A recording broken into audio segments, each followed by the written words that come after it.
All right, this is the 2017 Chevrolet Trax. I am going to go over the heating and cooling system really quickly, briefly. Okay, so look, I'm looking at the cooling system and heating system. This right here is the temperature gauge right here. That's the temperature gauge that will give me hot air or cool air. Now, with that in mind, you can have cool air coming from outside, but if you want air conditioned air, make sure this button right here is lit up. You see this?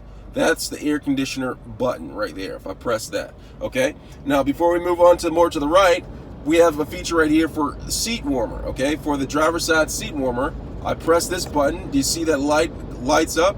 That is a seat warmer. In order to turn it off, I just press it again. All right, so we're gonna go towards the center. Air conditioner right there. All right.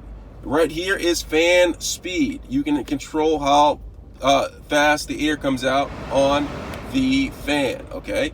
That's that. Okay, then you have the defroster setting, okay, for the rear window. If I press this, that's the rear defroster setting. Okay, now to turn it off, I just press it again.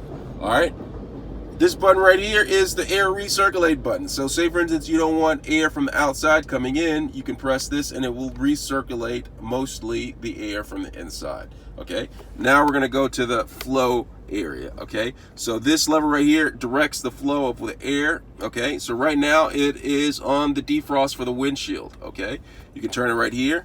That's the windshield and the feet. Right here is the feet. Right here is the face and the feet.